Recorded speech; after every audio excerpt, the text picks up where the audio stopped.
everyone, I'm Caitlin Classing and I'm here with the summer update vlog for Undaunted, aka Uma, owned by the Undaunted group and bred by Elizabeth Callahan. And I'll try to give you an idea of where we're at, how we got here, and then some insights into what I'll be thinking about as we move forward with Uma's training. So we started Uma in December, January when she was 2 rising 3 and she was very easy to back. She's a really smart horse. And then we brought her back into work the fall of her 3-year-old year, and it became obvious to me pretty quickly that she was going to be a very special horse, but a whole lot of horse, because I had never sat on a 3-year-old before that offered me as much power as Uma does. Most of the time with the babies, you're kind of cajoling them along, and Uma feels like you're sitting on a rocket ship. That's the best analogy I can think of. Like you're flying even when you're going nowhere. So pretty quickly I enlisted Dan to help me. I said, anytime you see me on this horse, just yell at me to keep my leg on.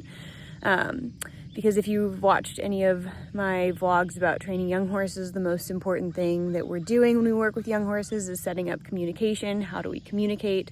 That's our aids. What are our aids? Our leg and our hand. And the correct reaction to our leg is not just giving me like power that flies all over the ring like a dingbat, but it's actually to give me push from behind that goes out to the bridle and connects the horse's back end to their front end. And my tendency, and I think most riders' tendency when they ride horses as powerful as Uma, is just to take the leg off and kind of ride with the handbrake on. So Dan was a little too cheerful to help me with that, but it's been very helpful just to have eyes on the ground, always kind of reminding me like, she's not really reacting to your leg now, she's just giving you a lot of power and you need to create that channel for it. So she progressed along this spring with all the rest of the 4-year-olds we had in the barn. And then not terribly surprisingly, when we started jumping her, we ran into some bumps in the road, I would say. And if we just pause for a moment now to look at Uma as an individual, we'll see, I love her type. She's quite a light type. Her father's French, her mother's thoroughbred. But if you look at her physically, she has quite a high croup and a long kind of lower set back. So if you look at some of the horses that are really power bred, they have quite a short back, which has its own training difficulties. But for our purposes, it means that they're born with that bridge from back to front a little bit more in place. But if you look at Uma, that bridge from back to front, just physically based on her as an individual, is very much under construction. So when we started jumping, she's offering even more power now. She jumps very hard, very flamboyant, but she does not have that bridge for that power to go across her back out to the bridle. So not surprisingly, she got herself pretty sore jumping. So we ended up giving her what most young horses need, which is just some time. We made sure that she was feeling good in her body, made sure she was getting the right nutrition to build the muscle that she needed. And now she has come back into work, is doing very well, feeling good in her body.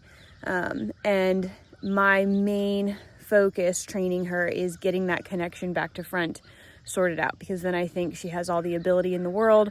We just may need to make sure that her body is able to support that ability. So that's the nuts and bolts details of where we're at. And I think as I look forward into Uma's training, I'll let you guys in on a little insight, which I think some people can relate to, because we're lucky enough to teach, and I see people that come in, especially with young horses that you have big dreams and big plans for, that it can be hard to keep the training positive and not to put too much pressure on a young horse, which is the last thing that they need. So for me, I have a brain that's very active and never leaves me alone. So I find that it can be helpful when it wants to sink its teeth into something, rather than letting it get a little bit negative or like, oh, this is getting hard, to find a story that keeps everything a little bit light. And keep in mind that I have a 5-year-old son, so a lot of these stories that are top of mind relate to the movies we watch together. So when I was working with Uma this spring, I thought to myself like, oh, it's a little bit like that How to Train Your Dragon. I was like, that kind of suits what riding her feels like.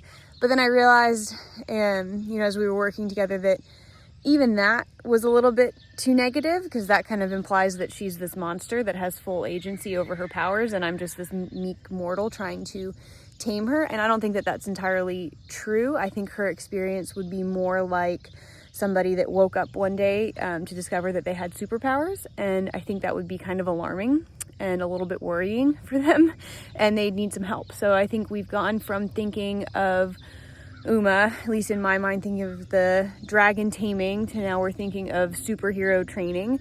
I think she has a lot of ability. I think she needs help to figure out how to use that ability, and if I can kind of keep my brain there, then it doesn't go into a place where I'm focused on the hard, or I'm focused on the, oh, what if I can't figure her out? Because I do think she has so much ability, and I think she will be a very special horse, and it's my job to kind of bring that out of her. So that's my little tip and trick to keep the training positive, and I hope other people can use that or relate to that in their own journey with their own young horses. If you reach a point where you're thinking this is getting hard, you have to remember that you're superhero training, and you're just trying to bring out the horse's natural abilities as best you can. So that's where we're headed with Uma. I look forward to keeping everybody updated and posted on her progress, and hopefully seeing her develop into the horse that I know that she is. I think she's spectacular, and I'm really lucky to be riding her. So thanks everybody for checking in.